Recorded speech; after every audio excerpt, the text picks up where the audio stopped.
This session we uploaded the market fact data file where you have gone through the column like product ID, ship ID, sales, and then shipping cost, etc. And we also learn how to access these values and row access with the help of position based indexing and label based indexing.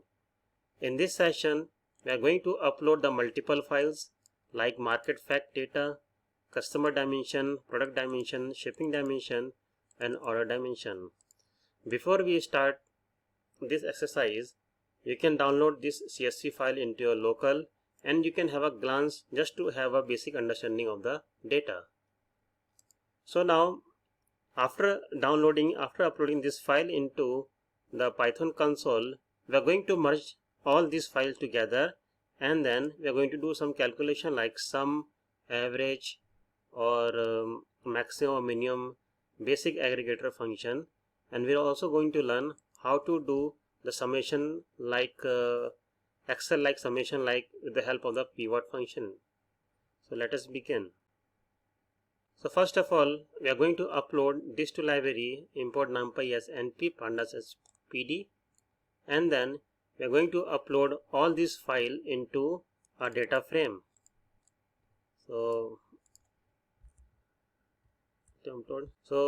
let us query top 5 rows or the first 5 rows just to have a basic understanding. This is the market fact data. If you see under the market fact data, we have this column order ID, product ID, ship ID, customer IDs. Now this order ID is linked to the order dimension file. Product ID is linked to product dimension file. Similarly, ship ID and cust ID is linked to your shipping dimension file and customer dimension file. So we are going to merge all these files together with the help of the order ID, product ID, ship ID, cust ID, which are linked to market fact data. So now customer dimension. So my cust dimension is this one, customer name. Now this cust ID is linked to this cust ID of market fact data. Product dimension.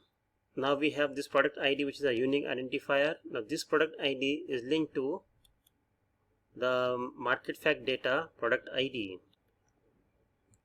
Let us see the data in shipping dimension. So in shipping dimension, ship ID is linked to the market fact data ID. Similarly, order dimension, here order ID is linked to market fact data order ID column. So this is my order ID here. So now we are going to merge all this table into the main table, which is the market fact data, and for this we are going to use the function pd.merge. So merge is the inbuilt function with which we are going to merge the multiple tables. Now how do you merge? We have to use the inner statement on customer ID. So basically we have to mention the column which is a unique identifier, which is a cust ID.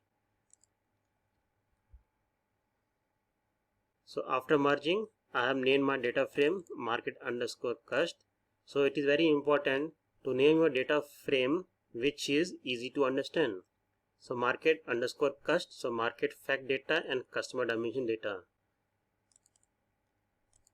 Now after the merging, we can see how to do a query. Now here what I am doing here, after merging market underscore cust data, I am doing a filter condition where I am selecting all those records with the order ID equal to 5446. So this is similar to a filter condition. Now merging the product, so market cust product dimension. So what here I have done, I have named my data frame now market cust product to demonstrate that we are having 3 files here. Now this is a way to put a filter condition with the multiple filter condition. So here what I have done, I have taken a product category is equal to office supply and customer segment is equal to corporate. So this is going to return all the rows from the market customer prod data with this condition. Now let us see some of the arithmetic operation that can be performed on the data frame, like addition, subtraction, multiplication, division, etc. So let us take an example of a FIFA team of 2018. So this is my dictionary and I am going to convert into a data frame. So like I have a FIFA team which is Belgium, France, Croatia, Japan, Sweden, Brazil. Then another column is matches played and goals scored. So here, if you remember, I'm going to index my data frame with the column FIFA team. So let us see the output here. So this is my output, matches played. FIFA team is my index. So similarly, let us make a FIFA team of 2014 with the same columns. So this is my second data frame, which is FIFA 2014. Now we can simply add up FIFA 2014 and 2018. So it will give me the output. It will add up the numbers and it will give me the output. If you see here, matches played and goals scored are actually the sum of the FIFA team 2014 and 18. So Python is very smart and it can recognize that which is number and which is character.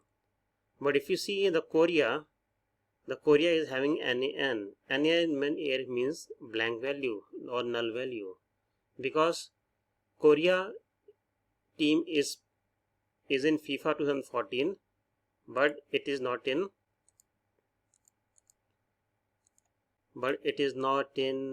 2018. There is no Korea. So when you add up the number with a null value, it gives you the null value.